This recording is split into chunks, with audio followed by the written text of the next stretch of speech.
আসসালামু আলাইকুম রহমতুল্লাহ বারকাত। সম্মানিত দিনী ভাইয়েরা, প্রতিদিনের মতো আজকেও কোরআনিক চিকিৎসা নিয়ে আপনাদের মাঝে হাজির হয়েছি। ইদানিং বিভিন্ন কলকারখানা, মিল ফ্যাক্টরিতে লক্ষ্য করা যাচ্ছে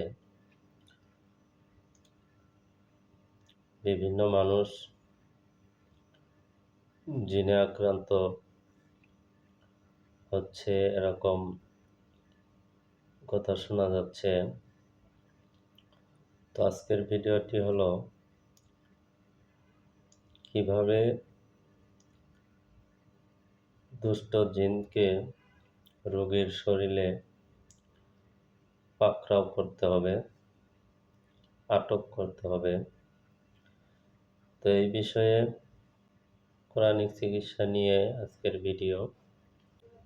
যারা এই ভিডিওটি আজকে প্রথম দেখতেছেন তাদের প্রতি আমার অনুরোধ রইবে, অবশ্যই ভিডিওটি সাবস্ক্রাইব করে দিবেন, যাতে করে পরবর্তী ভিডিওর নোটিফিকেশন আপনার কাছে চলে যায়। এবং যারা সাবস্ক্রাইব করেছেন তাদেরকে অসংখ্য ধন্যবাদ। তো চলুন আজকে মূল আলোচনায় চলে যাই। আজকের আলোচনা হলো দুষ্ট জিনকে কিভাবে রোগীর শরীরে আটক করতে হবে। এই বিষয়ে কোরআন থেকে সহিহ ব্যাখ্যা। কোনো মানুষকে যদি জিনে আক্রান্ত করে, তার স্বভাব চরিত্র ভাবসাব দেখে যদি মনে হয় যে তাকে জিনে আক্রমণ করেছে, তাহলে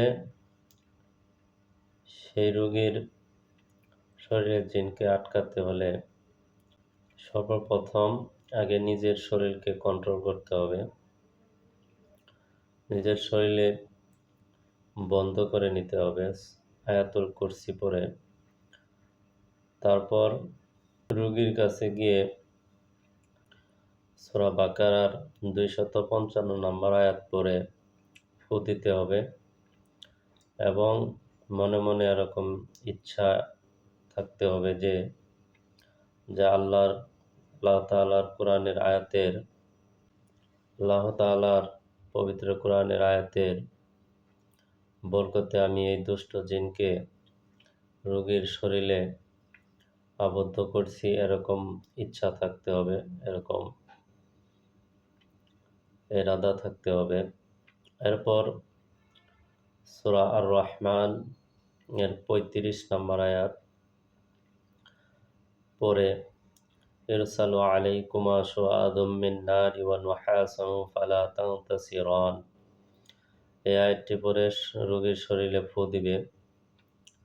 আয়াতটি একবার পড়লেও চলবে, তো বেশি কার্যকর হলো 3 বার পড়া। এরপরে ফাবিআইয়ি আলাই রাব্বিকুমা তুকাযযিবান, এই আয়াতটি না পড়লেও চলবে, তো পড়লে ভালো। এই আয়াতটি পরে রোগীর শরীরে ফু দিলে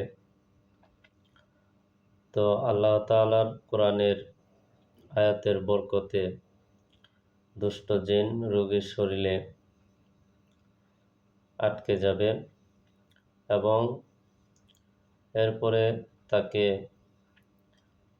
যদি কারো মনে চায় যে জিনকে কষ্ট দিবে কিংবা জিনকে বিভিন্নভাবে শাস্তি দিবে, তাহলে ছোট ছোট কোরআনের মাসনুন সূরাগুলি পরে রোগীর শরীরে ফু দিলে জিন যন্ত্রণা পাবে।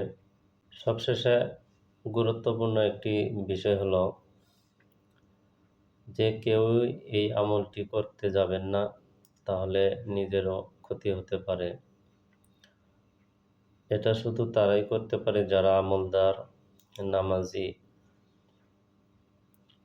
ভালো আলেম, শুধু তারাই এই আমলগুলো করতে পারে। যেমন তেমন যে কেউ মানুষ, সাধারণ মানুষ এই সামান্য ২-১টা ভিডিও দেখে কেউ যদি এই কাজগুলো করতে যান তাহলে নিজের অনেক বড় ক্ষতি হতে পারে। আগে সম্পূর্ণভাবে আমলগুলি শিখতে হবে, তদবিরগুলি শিখতে হবে। তারপরে যাবেন ইনশাআল্লাহ। আসসালামু আলাইকুম ওয়া রাহমাতুল্লাহি ওয়া বারাকাতুহু।